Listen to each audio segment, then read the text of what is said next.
ନମସ୍କାର, ଜୟ ଜଗନ୍ନାଥ। ନମସ୍କାର, ଜୟ ଜଗନ୍ନାଥ।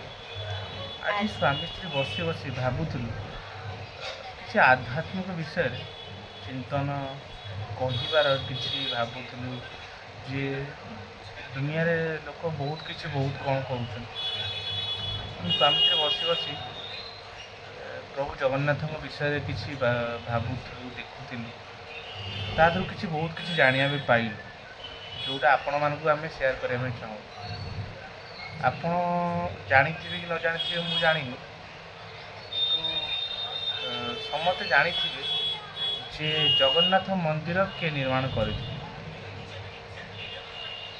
ତୃତୀୟ ଅନଙ୍ଗ ଭୀମଦେବ, ଯେଉଁଟା ହେଉଛି ପ୍ରକୃତ ମନ୍ଦିର ତିଆରି, ଯେଉଁ ଆପଣଙ୍କୁ ଏବେ ଯେଉଁଟା ମନ୍ଦିର ଅଛି, କିନ୍ତୁ ତା ଆଗରୁ ମନ୍ଦିର କିଏ ତିଆରି କରିଥିଲା ଆପଣ ସେଇଟା ଜାଣିନଥିବେ। ତା ଆଗରୁ ମନ୍ଦିର ତିଆରି କରିଥିଲେ କିଏ ନା ଇନ୍ଦ୍ରଦ୍ୟୁମ୍ନ। ଆଉ ସବୁଠୁ ଇଣ୍ଟରେଷ୍ଟିଂ କଥା ହେଉଛି ଜଗନ୍ନାଥ ମନ୍ଦିର ଯେଉଁ ପ୍ରତିଷ୍ଠା ଯିଏ କରିଥିଲେ ସ୍ୱୟଂ ବ୍ରହ୍ମା। ଦୁନିଆରେ ଏମିତି କୌଣସି ମନ୍ଦିର ନାହିଁ ଯେଉଁ ମନ୍ଦିର ଆସି ବ୍ରହ୍ମା ପ୍ରତିଷ୍ଠା କରିଥିଲେ। ସେଥିରେ ଦୁଇଟି ମନ୍ଦିର ସାମିଲ ଅଛି ଯେଉଁଠି ବ୍ରହ୍ମା ମନ୍ଦିର ପ୍ରତିଷ୍ଠା କରିଥିଲେ। ଗୋଟିଏ ହେଉଛି ଆମର ଜଗନ୍ନାଥ ମନ୍ଦିର, ଦ୍ୱିତୀୟ ହେଉଛି ରାଜସ୍ଥାନରେ ଥିବା ବ୍ରହ୍ମାଙ୍କ ମନ୍ଦିର, ତୃତୀୟ ମନ୍ଦିର ହେଉଛି ପ୍ରଭୁ ଆମର ଲିଙ୍ଗରାଜ ମନ୍ଦିର, ଯାହାକୁ ଗୁପ୍ତ କାଶୀ କୁହାଯାଏ। ଯେଉଁଠି ମହାଦେବ ଗୋଟିଏ କାଶୀ ପରେ ଦ୍ୱିତୀୟ କାଶୀ, ଯେଉଁଠି ମହାଦେବ ଯେଉଁଠି ରହିବା ପାଇଁ ଯେଉଁଠି ପସନ୍ଦ ଲାଗେ, ସେଇଟା ହେଉଛି ଦ୍ୱିତୀୟ କାଶୀ, ଯେଉଁଠି ହର ହରି ଦୁଇ ଜଣ ରହିଛନ୍ତି। ଭୁବନେଶ୍ୱର ଲିଙ୍ଗରାଜ ମନ୍ଦିର। ମାନେ ଜଗନ୍ନାଥ ମନ୍ଦିର ପ୍ରତିଷ୍ଠା ଯେଉଁ କରିଥିଲେ ସ୍ୱୟଂ ବ୍ରହ୍ମା ଆସିକି ଜଗନ୍ନାଥ ମନ୍ଦିର ସେଠାରେ ପ୍ରତିଷ୍ଠା କରିଥିଲେ। ଜଗନ୍ନାଥ ମନ୍ଦିରର ଆମେ ତ ଗୋଟେ ଛୋଟ କିଞ୍ଚିତ ମାତ୍ର ପ୍ରଭୁଙ୍କ ନାମ ଧରିକିନା ଆମେ ତ ଜୀବନରେ ପ୍ରତିଟି ମୁହୂର୍ତ୍ତ ବଞ୍ଚିବା ପାଇଁ ଚେଷ୍ଟା କରିଛୁ। ଆମର ସ୍ୱାମୀ ସ୍ତ୍ରୀଙ୍କର ସେଇ ଗୋଟିଏ ନାଁ ପ୍ରଭୁ ଜଗନ୍ନାଥ। ଆମ ଦୁଃଖ ସୁଖ, ଆମ ସବୁଥିର ସାଥୀ ସେଇ ପ୍ରଭୁ ଜଗନ୍ନାଥ। ଆମ ଜୀବନରେ ପ୍ରତିଟି ମୁହୂର୍ତ୍ତରେ ଦୁଃଖ ସୁଖ ଆମର ଭରି ରହିଛି, କିନ୍ତୁ ଆମେ ପ୍ରଭୁଙ୍କ ନାମ ସଦା ସର୍ବଦା ପ୍ରଭୁଙ୍କ ନାମ ଜପ କରୁଛୁ। କାହିଁକି ନା ଜଗତର ନାଥ ସିଏ ଜଗନ୍ନାଥ, କାଳିଆ ସାଆନ୍ତ, ଯାହାର ଥରେ ନାଁ ଧରିଲେ କୋଟି ପୁଣ୍ୟ ମିଳେ। ତାଙ୍କରି ଶ୍ରୀଚରଣରେ ଆମର କୋଟି କୋଟି ଦଣ୍ଡବତ। ଦୁନିଆରେ ଏମିତି କୌଣସି ଠାକୁର ନାହିଁ ତାକୁ ଜଗାକୁ ଆ ଡାକିଦେଲେ ଜଗା ନାଁ କରେ। ଜଗା ଗୋଟେ ଏମିତି ନାଁ ଯେ ଅନ୍ୟର ଦୁଃଖ ସହି ନପାରେ।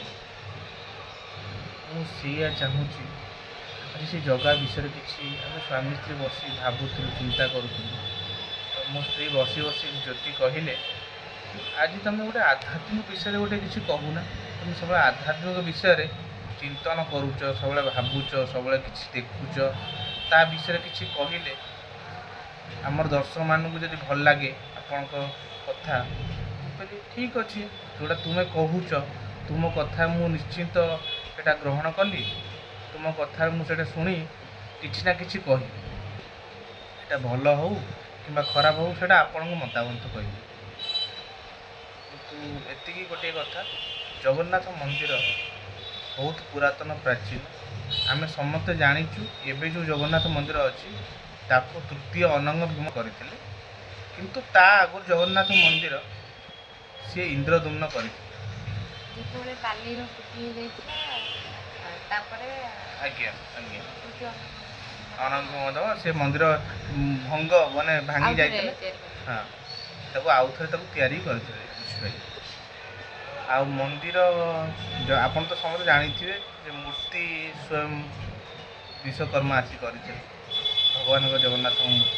ଦାରୁ ଯେତେବେଳେ ସମୁଦ୍ରରୁ ଭାସିକି ଆସିଥିଲା, ଭଗବାନ ଯେତେବେଳେ ଦ୍ୱାପର ଯୁଗ ଶେଷ ହେଲା, ଭଗବାନ ଯେତେବେଳେ ଶ୍ରୀକୃଷ୍ଣ ଯେତେବେଳେ ତାଙ୍କର ଶେଷ ନିଶ୍ୱାସ ଯେତେବେଳେ ନେଲେ, ଆମର ଗୁଜୁରାଟର ଯେତେବେଳେ ଗୁଜରାଟ ଯେତେବେଳେ ତାଙ୍କ ଶେଷ ପୁସ୍ତକଚ୍ଛ ମୂଳରେ ତାଙ୍କର ଯେଉଁ ଜୀବନ ଶେଷ ହେଲା,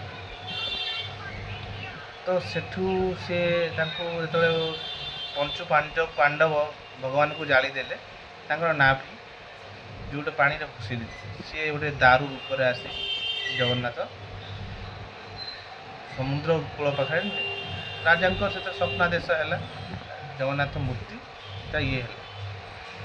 ସେବେଠୁ କଳିଯୁଗର ଗୋଟିଏ ନାଁ, ସେ ହେଉଛି ପ୍ରଭୁ ଜଗନ୍ନାଥ।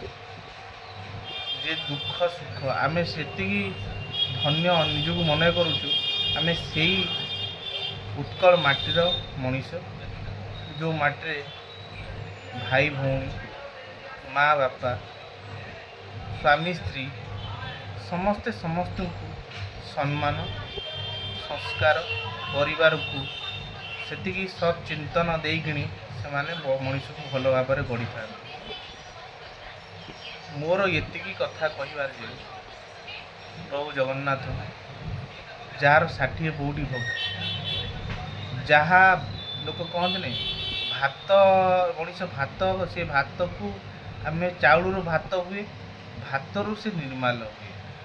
ଏମିତି କୌଣସି ଜାଗା ନାହିଁ ଯେ ଭଗବାନ ଜଗନ୍ନାଥଙ୍କ ଭାତ ନିର୍ମାଲ୍ୟ, ଅନ୍ୟ କେଉଁ ଜାଗାରେ ନାହିଁ। ତ ସେଥିପାଇଁ ଭଗବାନ ଜଗନ୍ନାଥଙ୍କର ବହୁତ ଇଏ ଅଛି। ଆମେ ଛୋଟ ଗୋଟେ ମଣିଷ, ପ୍ରଭୁଙ୍କର ନାମ ଧରିକିଣି ପ୍ରଭୁଙ୍କ ଚିନ୍ତନ କରି ମନ ଭିତରେ ସବୁବେଳେ ସଦ୍ବୁଦ୍ଧି ଆମ ମନ ଭିତରେ ରହୁ। ଆମେ ସବୁବେଳେ ସଦା ସର୍ବଦା ସମସ୍ତଙ୍କର ଭଲ ଚିନ୍ତନ କରୁ। ଆମର ଜୀବନର ପ୍ରତିଟି ମୁହୂର୍ତ୍ତ ଆମେ ସ୍ୱାମୀ ସ୍ତ୍ରୀ କେମିତି ଭଲ ରାସ୍ତାରେ ବିତେଇବା ପାଇଁ ଚେଷ୍ଟା କରୁ। ସେଇଟା ଭଗବାନଙ୍କ ପାଖରେ ଆମର ଏତିକି। ଏ ମଣିଷ ଶରୀର ଭଗବାନ ଦେଇଛନ୍ତି, ଆଜି ନିଶ୍ୱାସ ଅଛି, କାଲି ନିଶ୍ୱାସ ସରିଯିବ।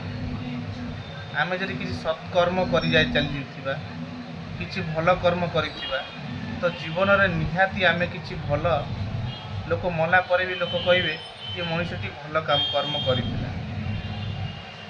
ଜୀବନରେ କ'ଣ ଅଛି? ଇଏ ନିଶ୍ଵର, ଇଏ ଶରୀର ନିଶ୍ଵର, ମାଟିରେ ଆଜି ଅଛି କାଲି ମିଶିଯିବ।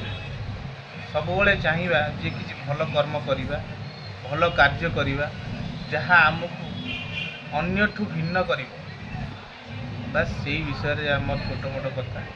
ସ୍ୱାମୀ ସ୍ତ୍ରୀ ବସି ବସି ଚିନ୍ତା କରୁଥିଲୁ, ତ ସ୍ତ୍ରୀ କହିଲେ ଗୋଟେ ଭିଡ଼ିଓ ବନେଇକିଣି ଗୋଟେ କରନ୍ତାନି? କହିଲେ ହଉ ଦେଖିବା, ପ୍ରଭୁଙ୍କ ନାମ ଧରିକିଣି ସେଟା ଗୋଟେ ଇଏ କରିବା। ତୁମେ କ'ଣ କହୁଛ? ମୁଁ ତ କହୁଛି, ଆଉ ମୁଁ କ'ଣ କହିବି? ତମେ ସବୁଦିନ ଦେଖୁଛ ବୋଲି ମୁଁ କହିଲି ଆଜି କିଛି କୁହ।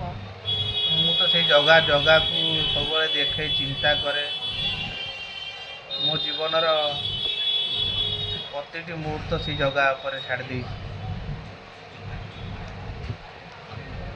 ବହୁତ କହନ୍ତିନି, ମଣିଷ ଜୀବନରେ ବହୁତ ଦୁଃଖ ସୁଖ ଥାଏ, ସେଇ ଜଗା ଉପରେ ନିର୍ଭର। ଆପଣ ସମସ୍ତେ ଜାଣିଥିବେ ଜଗନ୍ନାଥଙ୍କ ମହାପ୍ରଭୁଙ୍କର ଗୋଟିଏ ସ୍ତ୍ରୀ, ସିଏ ହେଉଛନ୍ତି ମହାଲକ୍ଷ୍ମୀ। କିନ୍ତୁ ଆଉ ଗୋଟେ ଆପଣ କଥା ଜାଣିନଥିବେ, ଜଗନ୍ନାଥଙ୍କର ଆଉ ଗୋଟିଏ ପତ୍ନୀ ହେଉଛି, ସେ ହେଉଛି ମା ସରସ୍ୱତୀ। ମୁଁ ଜାଣିନଥିଲି, ମୁଁ ବହିରୁ ପଢ଼ିଥିଲି, ଦେଖିଥିଲି।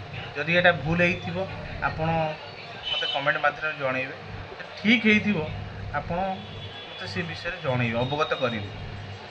କିନ୍ତୁ ମୁଁ ଯେଉଁଟା ପଢ଼ିଥିଲି ସେଇଟା କହୁଛି ଯେ ଭଗବାନ ମୋ ସ୍ତ୍ରୀ ମୋତେ କହିଲେ, ଆପଣ ଜାଣିଛନ୍ତି, ତୁମେ ଜାଣିଛ ଯେ ଭଗବାନ ଜଗନ୍ନାଥଙ୍କ ବିଷ୍ଣୁଙ୍କର ସରସ୍ୱତୀ ତାଙ୍କର ନାଇଁ, ବିଷ୍ଣୁଙ୍କର 3ଟା ସ୍ତ୍ରୀ ଥିଲେ। ଆଜ୍ଞା, ସେ ହେଲେ ମାନେ ଆମର ସରସ୍ୱତୀ, ଗଙ୍ଗା ଆଉ ଲକ୍ଷ୍ମୀ। ଆଜ୍ଞା। ଗୋଟେ ଦିନ ଝଗଡ଼ା ହେଲା, ଯେଉଁ ଆମର ସରସ୍ୱତୀ ମାଆଙ୍କର ଆଉ ଗଙ୍ଗା ମାଆଙ୍କର ଝଗଡ଼ା ହେବାରୁ ବିଷ୍ଣୁ କ'ଣ କଲେ ନା, ବ୍ରହ୍ମାଙ୍କୁ ସିଏ ମାନେ ଆଙ୍କୁ ବାଛିଲେ, ଲକ୍ଷ୍ମୀଙ୍କୁ ବାଛିଲେ ତାଙ୍କ ପାଖ ରଖିବା ପାଇଁ। ବାଛି ରଖିଲେ, ବ୍ରହ୍ମାଙ୍କୁ ମାନେ ସମର୍ପଣ କଲେ ସରସ୍ୱତୀଙ୍କୁ, ଆଉ ଗଙ୍ଗାଙ୍କୁ ମାନେ ଶିବଙ୍କୁ ସମର୍ପଣ କଲେ।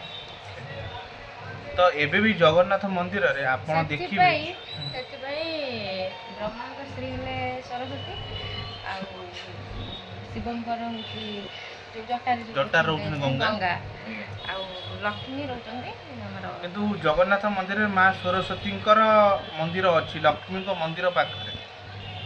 ବୁଝିପାରିଲେ? ମୁଁ ବି ବିଶ୍ୱାସ କରିନଥିଲି, କିନ୍ତୁ ମୁଁ ଦେଖିକି ଯାଇ ଆସିଲି, ମନ୍ଦିର ଅଛି। ମା ସରସ୍ୱତୀଙ୍କର।